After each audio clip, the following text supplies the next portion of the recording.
Greetings, my dear viewer. You're on the channel The Price of Cheating. The channel is for those who appreciate traditional family values and condemn adultery. So be sure to subscribe to the channel. Let's get started. The summer evening was balmy as we eased into the hot tub, soaking up the tranquility of an August night. My wife, Elaine, was seated beside me, while her mother, Lydia, lounged across from her. Elaine looked radiant in a bold bikini, whereas Lydia chose a more conservative one-piece swimsuit. Elaine, already a few glasses into the evening, was animated and full of chatter. Meanwhile, I, never much of a drinker, sipped slowly on my first glass of wine, and Lydia, who abstained completely due to work obligations the next day, simply listened. The two women, nearly identical in build, often looked like twins from afar. Up close, though, Lydia's sharper features, her angular nose, defined chin, and slender hands, betrayed her age and experience. Our Friday nights were always predictable, a movie followed by a relaxing soak in the hot tub. Earlier, we'd watched a film about a woman rediscovering love in her 50s. Lydia, who had Elaine when she was just 16, was now 45, and her youthful demeanor often made her seem more like Elaine's older sister than her mother. Despite their close relationship, the two frequently squabbled over trivial things. That night, their post-movie conversation took an unexpectedly compelling turn.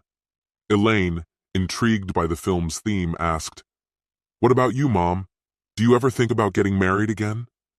Lydia hesitated briefly before responding, "I'm in love, but the future is uncertain." Elaine's jaw dropped. "Wait, what? You're in love? With who? I haven't seen you date anyone in forever." Lydia's response was calm but candid. "He's married." Elaine was visibly stunned. "You're in love with a married man? You, the same person who always says cheaters are the worst kind of people? Seriously?" "I'm not involved with him," Lydia clarified. "I'm just in love with him. He has no idea." Elaine's disbelief only deepened. "Are you kidding me? Are you stalking someone, Mom? Who is this guy?" Lydia maintained her composure. "I'm not a stalker, and it's none of your concern. My name is John, and I recently turned 35. Elaine, 6 years younger, is my wife. For 10 years I worked on offshore oil rigs, a job that paid well but left little opportunity for a personal life. Elaine and I initially met through work when she was 22 and part of the accounting department. Our first interactions were purely digital, emails filled with light-hearted exchanges and subtle flirtation. Oddly, I didn't know what she looked like until much later, after I returned to Houston. At 30, I left my career on the rigs to start a new chapter. A temporary role at the Department of Internal Affairs brought Elaine and me face to face again when she processed my paperwork. Once we were employed at different companies, we began dating. For someone like me, who had never experienced a serious relationship, Elaine was mesmerizing. She wasn't a supermodel, but her quiet confidence and genuine kindness were captivating. Before me, her only serious relationship had been her high school sweetheart, a bond that faded during college. Our relationship progressed at its own pace. After 10 dates over the span of 3 months, we became physically intimate. A lakeside picnic, coupled with wine and the romantic ambiance of a nearby couple, proved to be the catalyst. That evening, back at my place, our connection deepened in a way that was both exciting and comforting. Elaine, reserved by nature, was initially a quiet partner, but as time passed, we found a harmonious rhythm in our intimacy. Just before we began dating, I had bought a cozy house on a small lake, a short drive from my workplace. After our wedding, Elaine moved in, and within a year, we welcomed twin daughters. Life became a whirlwind of diaper changes and late-night feedings. Elaine returned to work 2 months after the twins were born, and Lydia stepped in as a live-in caregiver to help us navigate the chaos. Her late-night shifts at a medical device assembly plant meant she was often around during the day to assist with the girls. Lydia has been living with us for 2 years now, and while her presence is invaluable, Elaine sometimes feels uneasy about the arrangement. Despite this, our household remains filled with laughter and warmth. Lydia, for all her complexities and personal challenges, is a devoted grandmother who brings love and stability into our lives. Though she deserves companionship, she seems content for now, focusing on family over her personal aspirations. As for us, juggling 2 toddlers and a live-in mother-in-law is anything but dull. Life may not be glamorous or filled with extravagant social events, but it's rich with love, small joys, and the occasional surprise, like discovering that even the people closest to us hold secrets of their own. We rarely did much beyond inviting a few close friends over for an evening of steaks and quiet conversation. Elaine's concerns left me puzzled. Lydia had been nothing but a positive influence in our household. She cared for the girls with enthusiasm and fairness, even contributing to chores like cleaning and laundry without being asked, as her way of showing gratitude for staying with us. Not long ago, we loaned her $800. She'd mentioned needing it for a down payment but kept the details vague. Elaine and I thought it over carefully before agreeing. Lending money to someone living under your roof feels far more personal than helping out a distant sibling. Lydia assured us she'd pay it back in monthly installments of $200. Yet the topic lingered between us, even as we dried off from our morning showers, the discussion becoming unexpectedly heated. "What does he look like?" I asked. "Who?" Elaine shot back, clearly irritated. "Your boyfriend," I teased. "None of your business," she retorted sharply. "Where does he work? How'd you meet him?" I pressed on. "I'm not telling you a thing," she replied with finality. The morning continued with us tidying up the house before heading off to work. Strangely, the tension from our earlier exchange seemed to ignite a spark between us, leading to one of the most intense moments of connection we'd shared in months. "What got into you today?" I asked later, still catching my breath. "It's just the thought of Mom having a love life," she confessed. "It feels odd, doesn't it? I forget sometimes. She's not just Mom, she's a person. If I've got this straight, she hasn't even been with him yet, right? So technically he's not her lover," I pointed out.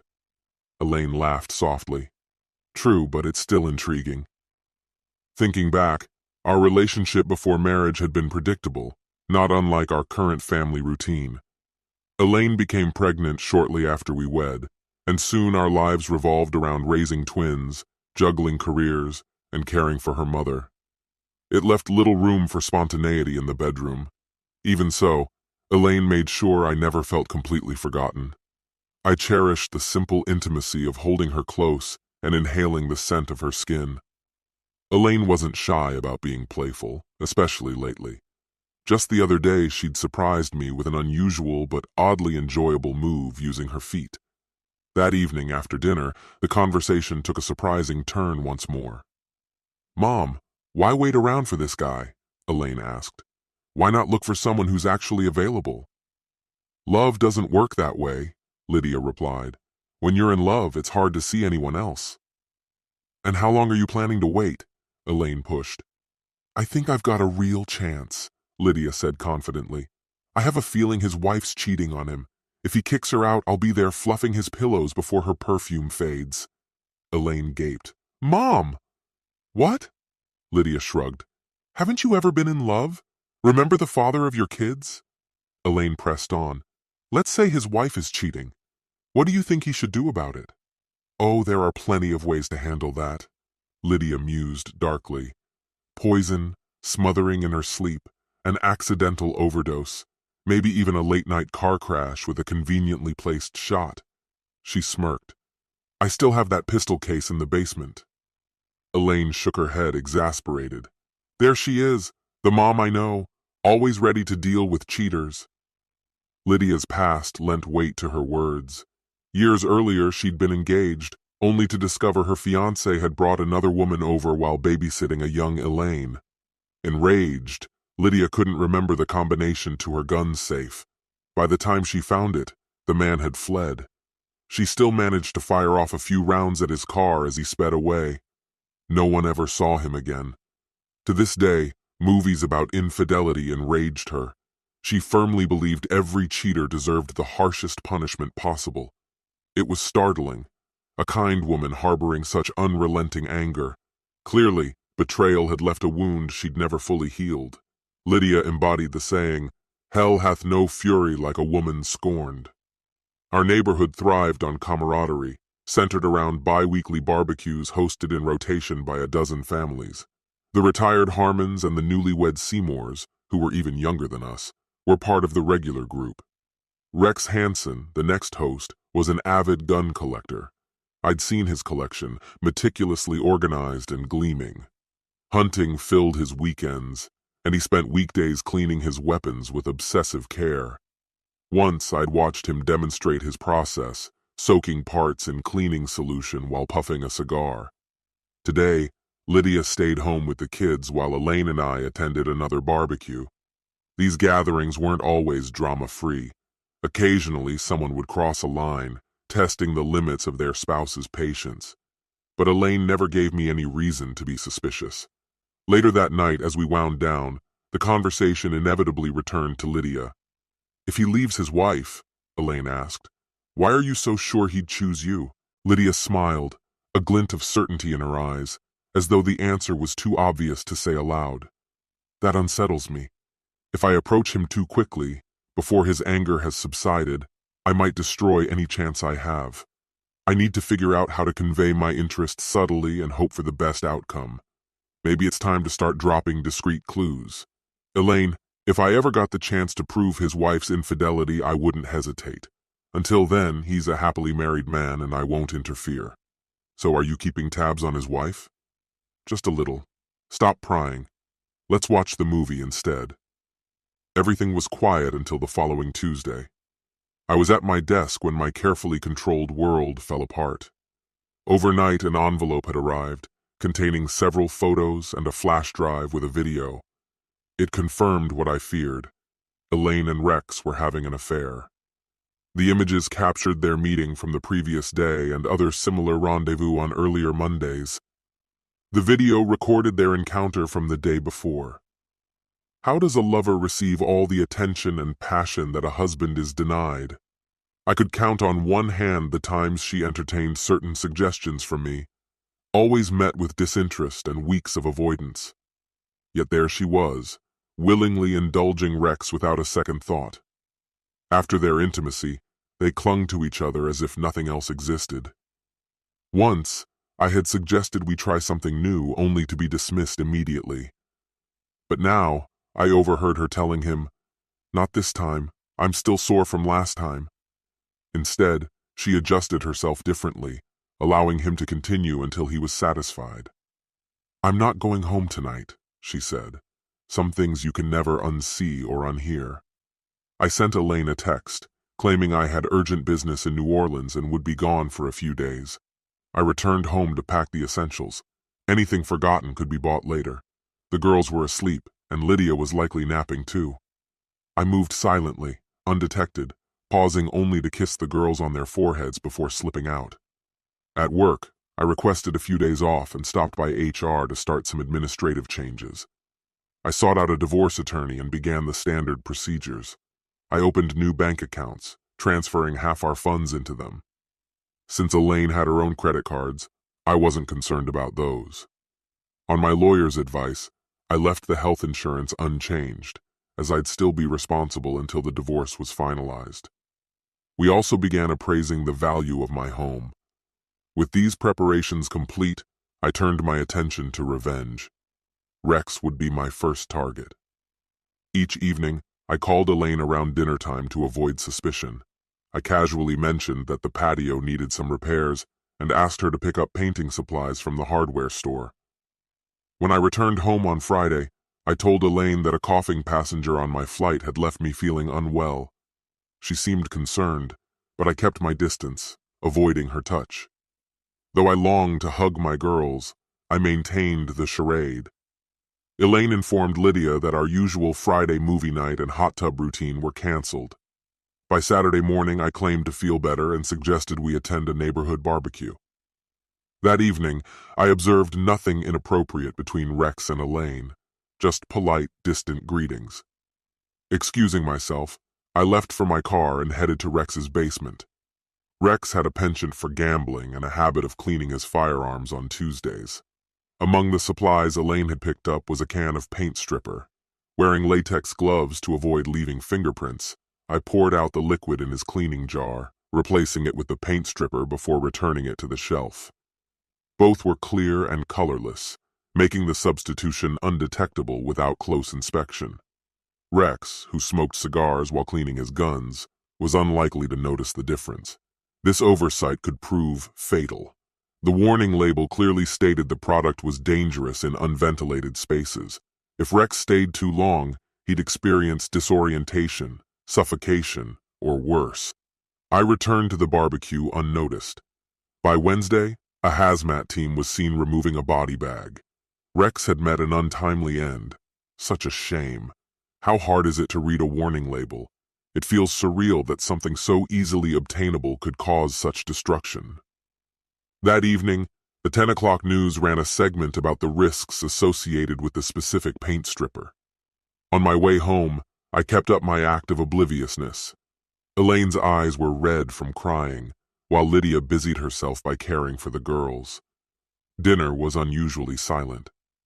"What's wrong, Elaine? You look upset," I asked, pretending to be concerned. "John, haven't you heard?" she whispered. "Heard what?" I asked, feigning ignorance. "They found Rex dead," she said. "Already scouting for a replacement?" I replied. "A replacement? What are you even talking about?" she retorted, her voice trembling. "Elaine, you'll move on. You'll find someone else to keep your bed warm." The remark struck her like a physical blow. She blinked, dazed. What are you even talking about?" she asked, her voice trembling. "It's exactly what it sounds like. You've been involved with Rex," I said flatly. Her face contorted in shock and indignation. "That's ridiculous. I would never—" she started, but I didn't let her finish. "And now that he's out of the picture, you'll be looking for your next partner. Don't even try to deny it. For all I know, you were the last person to see him alive." Her voice quivered as she protested. "This is absurd. I haven't done anything wrong." "Are you sure about that? Would you like to see the evidence? I've got photos." "Even videos," I said, pushing further. Before Elaine could respond, Lydia chimed in from the side, her tone laced with curiosity. "Can I see them?" Elaine's eyes widened in horror. "Mom, no!" she cried, her voice rising in panic. Sensing how far the situation had spiraled, I attempted to rein it in. "We need to calm down. Let's take a moment. I'll explain everything," I offered, though it was clear Elaine wasn't buying my attempt at diplomacy. Lydia left the room briefly and returned with something in her hand. She extended it toward Elaine, saying, "Here, have this. Or maybe a bath would help.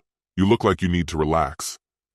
Instead of taking the suggestion, Elaine bolted from the room, darting down the hall and slamming the bedroom door behind her.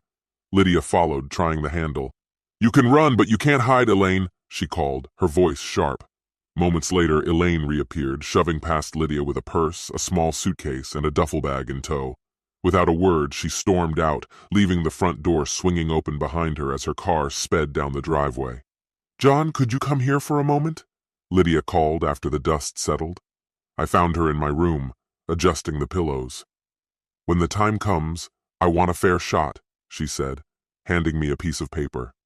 It was an invoice from a private investigator detailing an $800 deposit. Scribbled at the bottom was a note in her handwriting. "John, I might need help covering the rest." I leaned in and kissed her, a kiss far too intimate for a mother-in-law. "You deserve more than just a fair shot. I'll let you know when the time comes," I said. Since Elaine's departure, the house has been eerily quiet. Surprisingly, she hasn't reached out, not even for the twins. Lydia, on the other hand, has taken on the role of caretaker with grace and competence. Meanwhile, Elaine's trail of ATM withdrawals points to the West Coast. If she thinks she's draining my accounts, she's in for a surprise. I moved my half of the funds before she could. Divorce proceedings are in full swing, and she's been served at her workplace in Bakersfield. According to my attorney, her absence makes her custody battle almost unwinnable. Abandoning 2-year-old twins doesn't bode well in court. Every morning I kiss Lydia goodbye before work and greet her with another kiss when I return. She's been radiant lately, often wearing makeup and perfume. In a swimsuit, She rivals Elaine. My anger is slowly fading, but healing takes time. One quiet evening after the twins were asleep and the house had settled into stillness, Lydia spoke up. "John, can I ask you something? You don't have to answer if it's too personal." "Go ahead," I replied, curious. "I saw the video. Was Elaine like that with you?" "Not at all," I admitted. "In the beginning, I suggested trying some of what she apparently did with Rex, but she was always so disengaged. It was like she wasn't even there." Lydia nodded thoughtfully. "I haven't done most of what I saw, but I've always felt that with the right person, I'd want to try. But I'm not into sharing, just me and my partner, no one else." Her words struck a chord. That night, I asked Lydia if she'd consider going on a date with me once the divorce was finalized. She smiled and agreed, adding that she appreciated my commitment to not breaking my vows beforehand. I wanted her to know I wasn't a cheater. Elaine hasn't fought for custody. The twins are staying with me. With the divorce nearing its conclusion, I'm ready to start a new chapter, with Lydia by my side. This concludes the story. If you like it, then put your powerful like and subscribe to the channel.